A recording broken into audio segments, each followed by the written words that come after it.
The first sign came quietly, like a whisper before a storm. It wasn't an explosion in the sky or a sudden shaking of the ground, it was a shadow. One morning, as people across the world went about their daily lives, something appeared above Earth's atmosphere. At first, only scientists and astronomers noticed it, huge objects blocking out sections of the stars. They thought maybe it was just an asteroid field drifting close, but as hours passed, it became clear. These shapes weren't natural. They were ships. Enormous ships. Soon the world's skies grew darker, not because of storm clouds, but because giant alien vessels hovered above the planet like floating mountains. Some were so massive they looked like cities turned upside down, with glowing lights pulsing across their surfaces. Others were long and sharp like spears, their hulls glowing with energy that looked alive. The sheer scale of them made Earth's tallest skyscrapers look like toys. Panic spread almost instantly. People crowded the streets, staring upward. Governments scrambled to understand what was happening. Fighter jets were scrambled in every major nation, circling the skies in case these strangers decided to attack. But the truth was obvious. No human force could match what was hovering above them. These ships weren't built for exploration. They were built for war. Then came the voice. Every television, radio, and internet channel suddenly froze. Screens went black for a moment before a strange symbol appeared, a circle with jagged edges glowing in silver. Then a deep, commanding voice spoke in a language no human had ever heard before, yet somehow everyone understood it. People of Earth, the voice declared, echoing like thunder. You stand before the authority of the Zorath Dominion. We are the rightful rulers of this galaxy. Your world is rich in resources, and we claim it now. You will surrender. You will obey. If you resist, you will be destroyed. The message repeated in every language, word for word, chilling and absolute. The world froze. For decades, humans had imagined alien contact, through books, movies, stories told late at night. But this was no fantasy. This was real, and it wasn't a friendly hand reaching out across the stars. It was a demand. A command. In the United Nations chamber, leaders gathered in emergency session. Military generals, scientists, and diplomats sat around glowing screens, their faces pale. Some argued that Earth should surrender. After all, what chance did humanity have against ships that could blot out the sun? Others shouted that surrender would mean slavery, and that humans should fight no matter the cost. But before the leaders could even form a plan, something strange began to happen across the planet. Instead of despair, people began to laugh. At first, it was nervous laughter, the kind that bursts out when fear is too heavy to carry. But then it grew. Jokes spread across social media. Memes of the giant ships hovering above cities filled phones and screens. Someone edited the alien speech to sound like a bad cartoon villain. Another person wrote a parody song, mocking the demand for surrender. Soon entire crowds were gathered in streets, not crying, not screaming, but laughing. The aliens had expected fear. They had expected humanity to kneel instantly. Instead, they got humor. A reporter covering the scene in New York described it best. We looked up at these enormous ships, and instead of cowering, people started making jokes. It's not that they aren't afraid, they are. But somehow laughter became the shield. It was like saying, you don't get to break us. In homes, cafes, and even hospitals, people sat together and replayed the alien message, laughing at the arrogance in its tone. Families comforted their children by joking that maybe the aliens just wanted Earth's pizza. Or maybe they had run out of Netflix shows in space and wanted to borrow Earth's internet. Humor gave people something stronger than fear: unity. The aliens, however, didn't understand. From their ships, they scanned Earth's communication networks. They saw billions of humans watching, sharing, mocking. Instead of surrender, they saw defiance hidden behind smiles. To the Zorath Dominion, this made no sense. On every other world they had conquered, fear had been instant. Armies had collapsed, leaders had begged, citizens had obeyed. But Earth was different. Its people were strange. In a control chamber aboard the largest ship, alien commanders debated. One slammed his clawed hand against the table, furious at the insolence of this primitive world.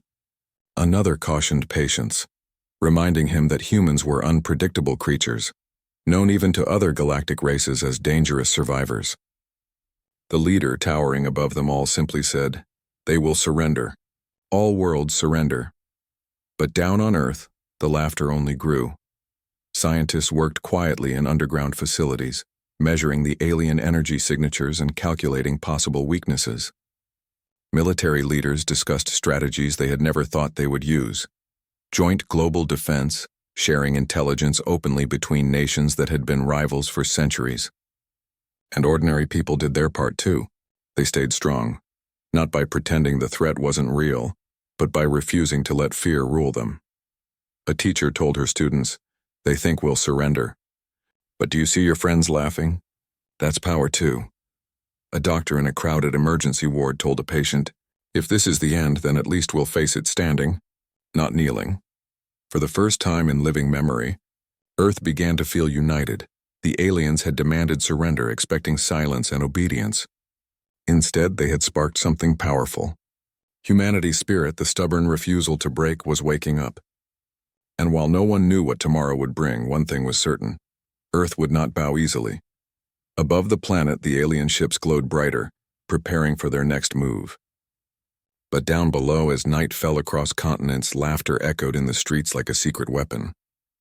The people of Earth didn't know how they would win, but they knew one thing for sure: they would never surrender. The alien demand had spread across every corner of Earth like wildfire. Within hours, every person, whether in a small village, a massive city, or a remote station in the mountains, had heard the ultimatum: surrender or be destroyed. For a brief moment, the world held its breath. Then something shifted. Instead of silence, Earth answered with defiance. In homes, people talked late into the night. They whispered at first, then laughed, then argued, then decided together. Surrender wasn't an option. Humanity had faced disasters before: wars, plagues, earthquakes, famine. They had always survived by holding on, by refusing to let despair win. Now, staring up at the giant ships floating like predators in the sky, that same spirit returned. Governments across the world met in secret and in public. Old enemies sat across the table from each other, realizing that for once their borders didn't matter. The aliens didn't care about flags or languages. They wanted the planet itself. And if humanity was going to keep it, they would have to stand as one.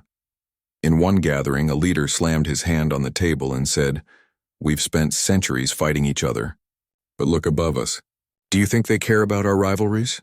If we don't unite, none of us will survive." Another leader nodded, his voice calmer but firm. "For the first time, we all have the same enemy.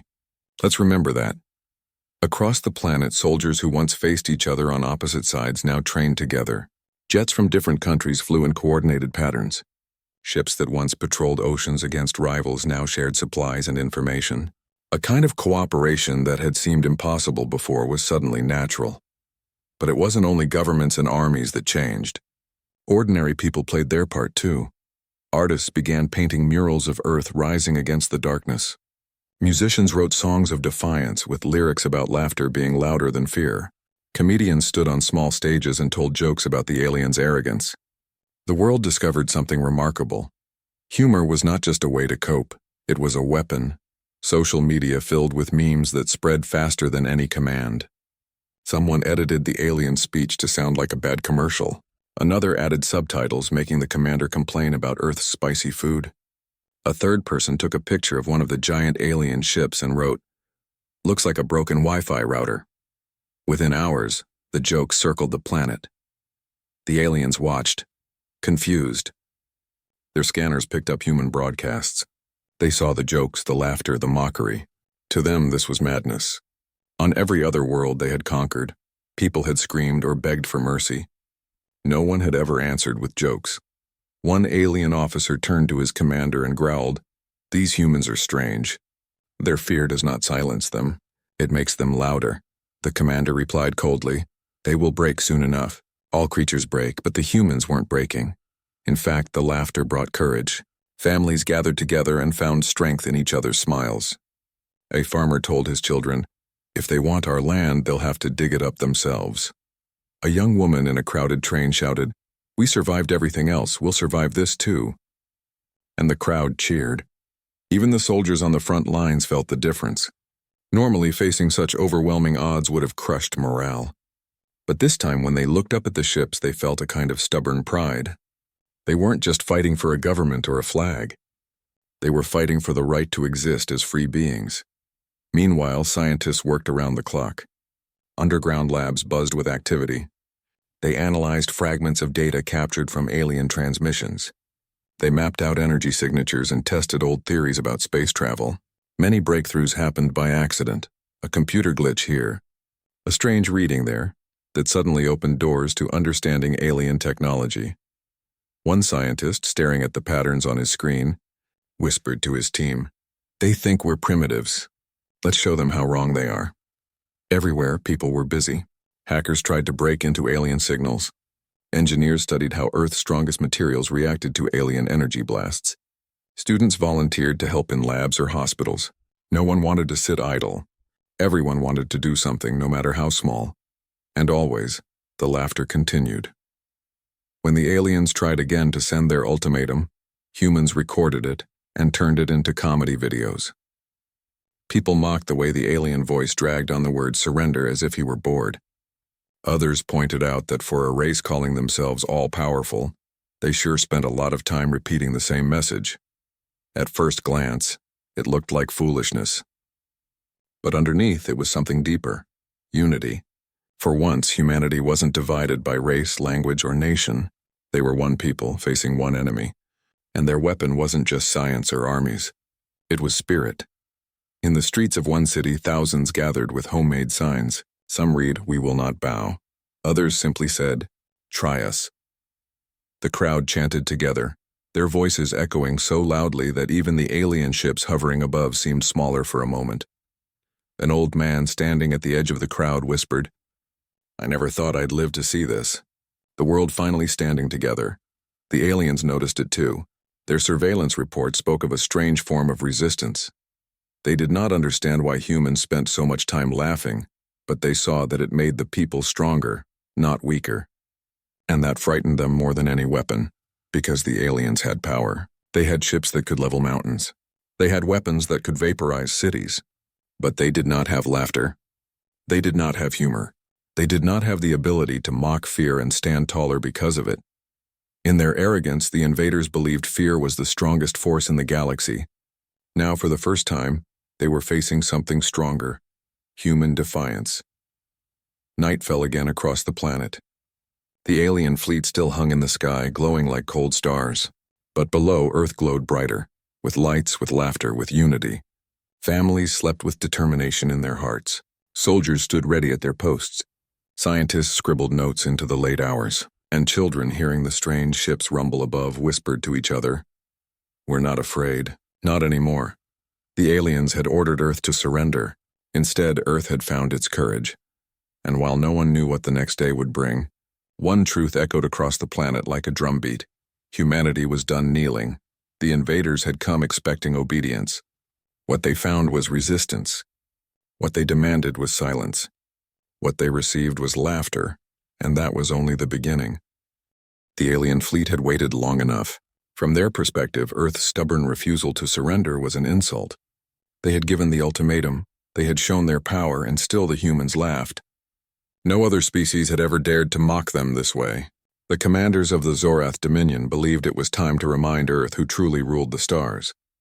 The first strike came without warning. One of the massive ships turned slightly, its glowing surface alive with energy. A beam of light shot down like a spear, striking an uninhabited island in the middle of the ocean. The explosion was blinding, sending waves that traveled for miles.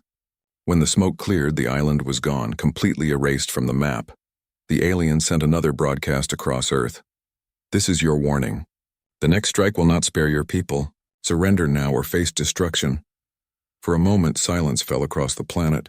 People everywhere watched the footage of the vanished island. The sea boiled where land had once stood.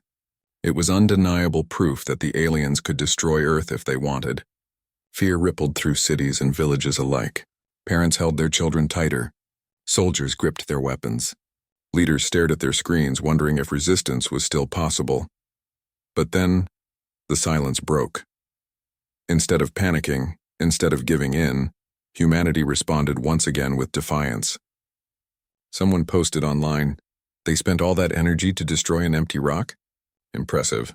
Another joked, "They clearly Googled the wrong target." Within hours, memes spread across the internet.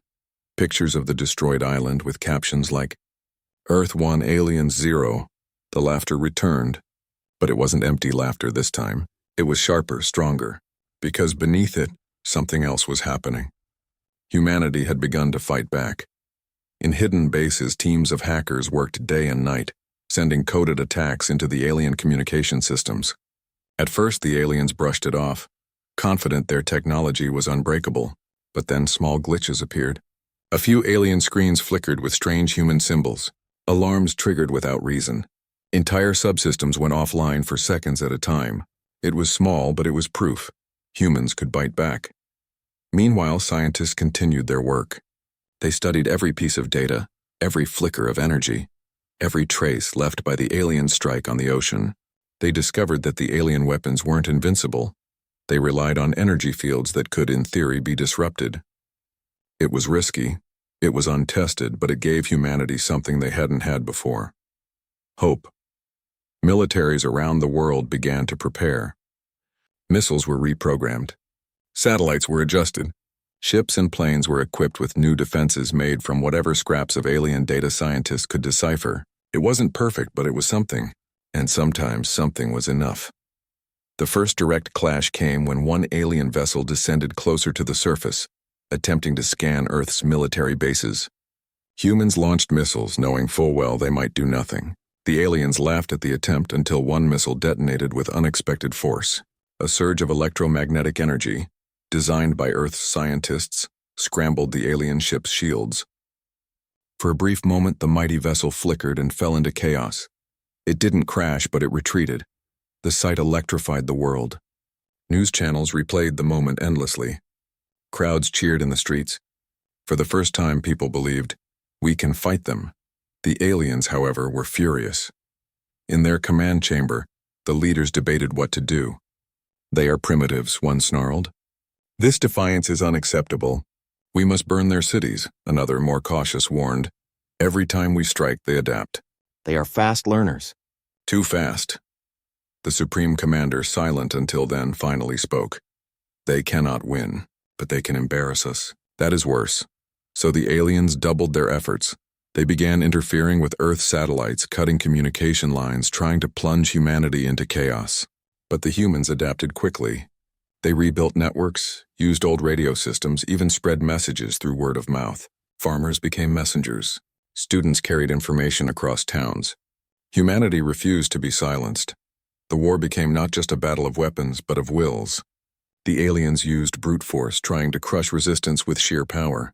The humans used creativity, turning whatever they had into tools of survival.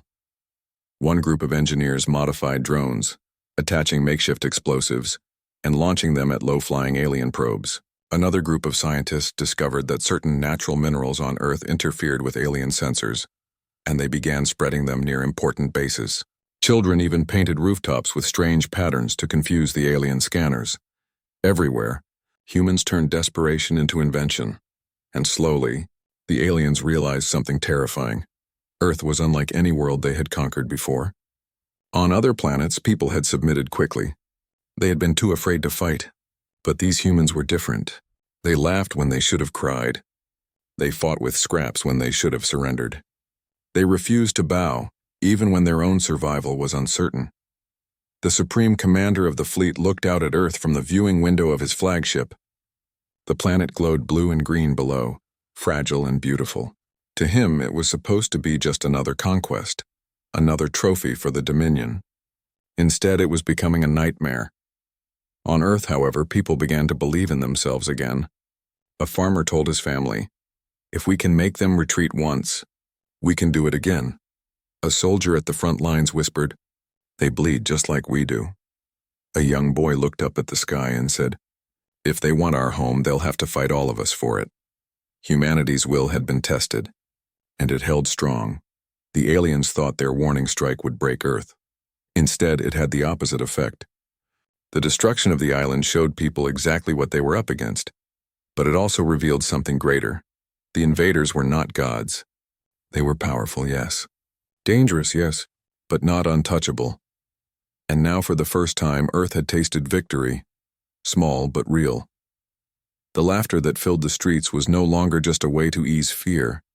It was now a symbol of defiance, a promise to the universe that humanity would not kneel quietly. Above, the alien ships glowed like predators circling their prey. Below, Earth prepared with determination, burning brighter than ever. The clash of wills had begun, and this was only the start. The clash between Earth and the alien fleet had already shown one truth: humanity would not break easily.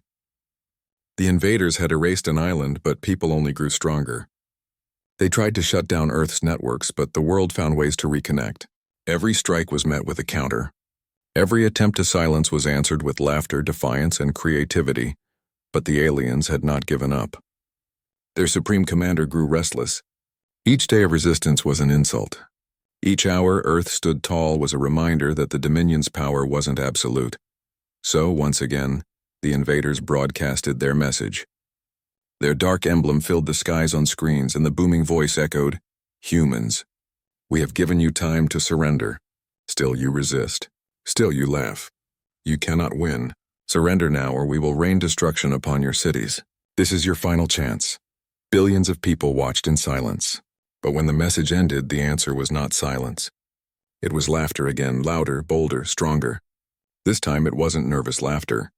It was the sound of a people who had survived too much to ever bow, and then Earth gave its reply. The broadcast that followed shocked the entire galaxy. Across every alien ship a human message appeared, hacked into their systems. The humans had done the unthinkable. They had broken through the Dominion's secure channels. A shaky but confident human voice filled the alien screens. "You want us to surrender?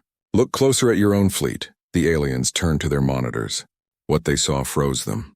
One of their warships, massive, unstoppable, a vessel that had conquered entire civilizations, was no longer under their control. Its lights flickered strangely. Its course shifted on its own. Then, to their horror, human symbols appeared across its control panels. Earth's hackers had taken over an alien warship. On Earth, when the image of the hijacked ship went public, the reaction was immediate. Crowds poured into the streets, cheering so loudly it echoed like thunder. People hugged strangers. Soldiers raised their fists. Scientists who had been working without sleep cried with joy. Humanity had done the impossible. They had turned the enemy's strength against them. The aliens, for the first time, felt something new: humiliation. They had always seen themselves as untouchable. Their fleets had crushed countless worlds without resistance. Yet now, on this strange blue planet, primitives had taken one of their greatest weapons and turned it into a symbol of defiance. Inside their command chambers, chaos erupted. Officers shouted at one another, demanding answers. Some wanted to destroy the stolen ship immediately. Others feared doing so would only show weakness. The Supreme Commander remained silent for a long time before speaking in a low, dangerous tone. "They mock us. They insult us. This world must burn." But while the commander seethed, humanity only grew stronger. The captured warship wasn't just a victory, it was a treasure chest of knowledge.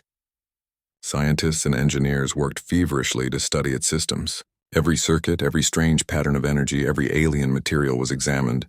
It was as if Earth had been given a window into the future. With each discovery, humanity gained a little more confidence.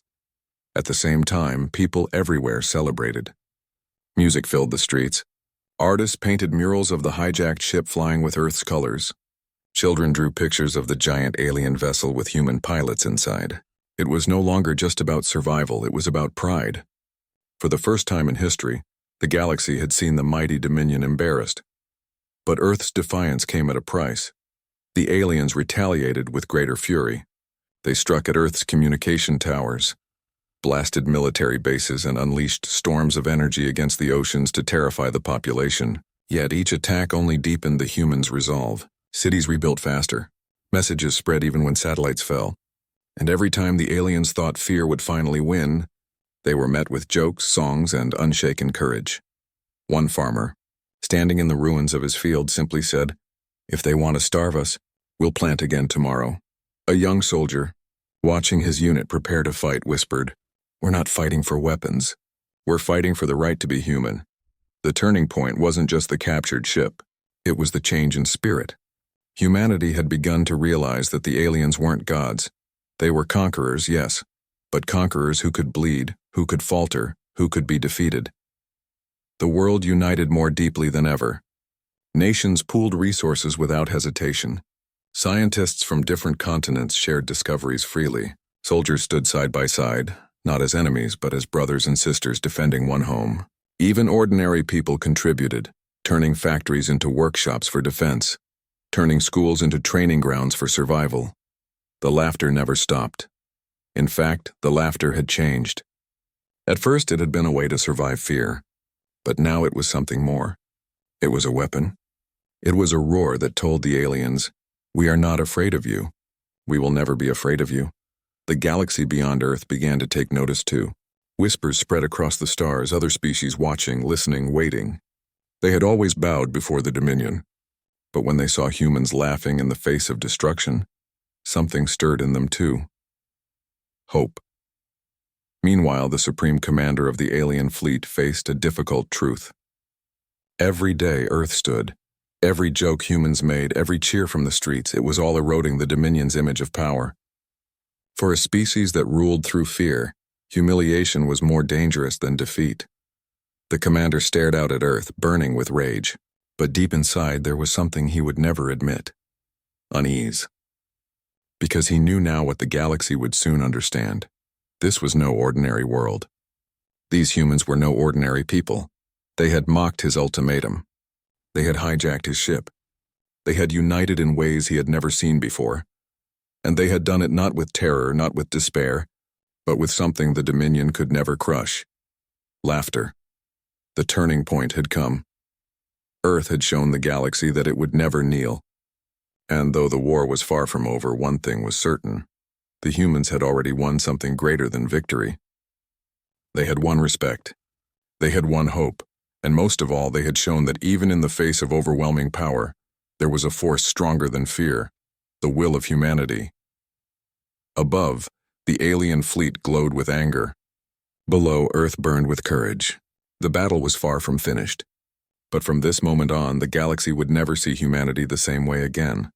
The turning point had arrived, and the stars were watching. The war was not over, but the battle for the galaxy's heart had already begun to change. For weeks, the alien fleet had tried everything: threats, destruction, intimidation, direct attacks. Yet Earth had refused to bow. They had mocked fear, turned laughter into a weapon, and even captured one of the invaders' own warships. The Zorath Dominion had never experienced such defiance before. To them, every other world was predictable. A fleet would arrive, the ultimatum would be given, and leaders would quickly surrender to save themselves. Entire civilizations had knelt in silence. But Earth was different. This strange, stubborn planet had not only resisted but humiliated them in front of the galaxy. And now the rest of the stars were watching. Whispers traveled across distant worlds. On planets once broken by Dominion rule, people huddled in secret and listened to intercepted human broadcasts. They watched shaky videos of Earth's people cheering in the streets, even as alien ships loomed above. They saw the captured warship lit up with human control. They heard the sound of laughter that refused to die, and slowly hope began to flicker across the galaxy. Back on Earth, the situation was still tense. The alien fleet remained above the skies, glowing like dark clouds of doom. Everyone knew the invaders were dangerous, that they could strike again at any time. But instead of fear, there was a new feeling everywhere: determination. In schools, children drew pictures of Earth standing tall while alien ships fell apart. In markets, people traded goods freely, helping each other survive shortages. In homes, families gathered not in despair, but in unity, telling each other that no matter what happened, they would not bow. A young soldier, staring at the sky during night patrol, whispered to himself, "We're writing history right now, not just for us, but for every world that ever thought they had no chance."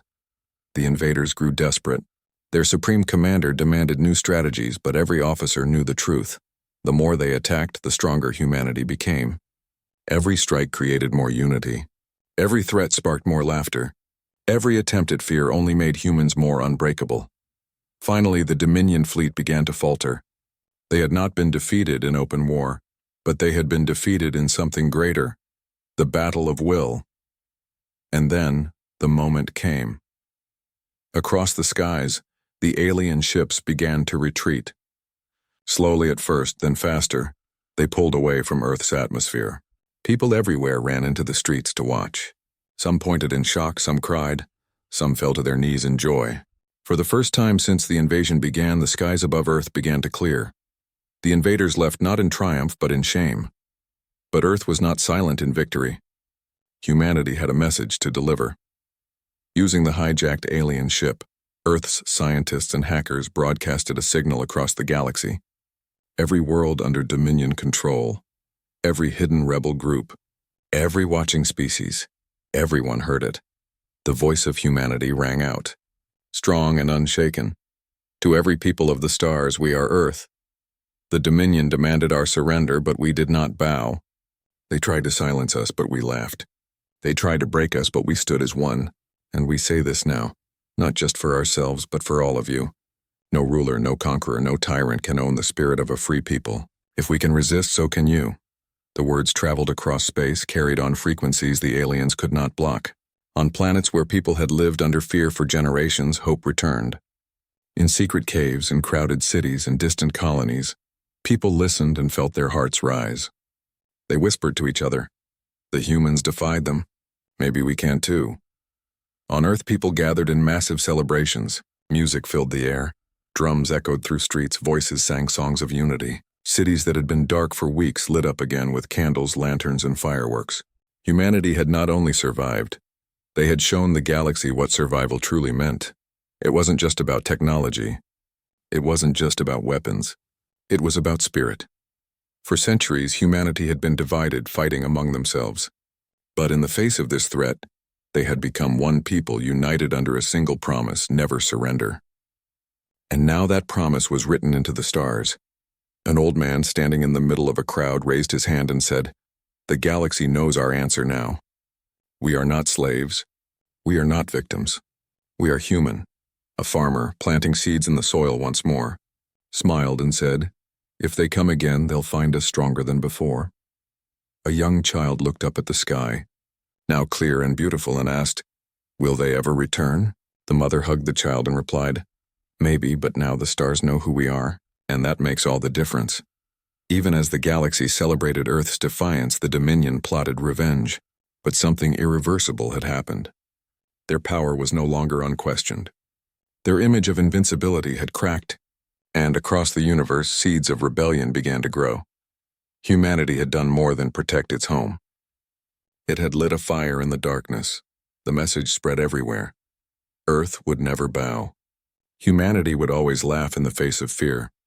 And if the Dominion or any other empire tried again, they would discover the same truth, that humans may bend, but they never break. The stars now carried a new legend. It wasn't about the strongest fleet or the most advanced weapon. It was about a small, defiant world that looked at an empire and laughed. For the first time, the galaxy understood why Earth had survived every hardship it faced. Why this death world, as some called it, produced people who refused to die quietly. It wasn't because of strength alone. It was because of spirit.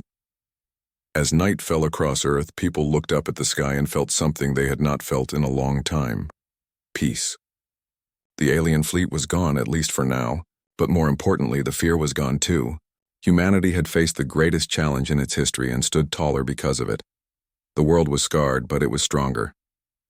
The people were weary, but they were proud.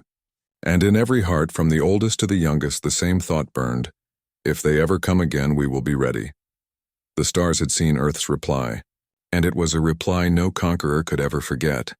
Aliens had ordered Earth to surrender, and humans had just laughed.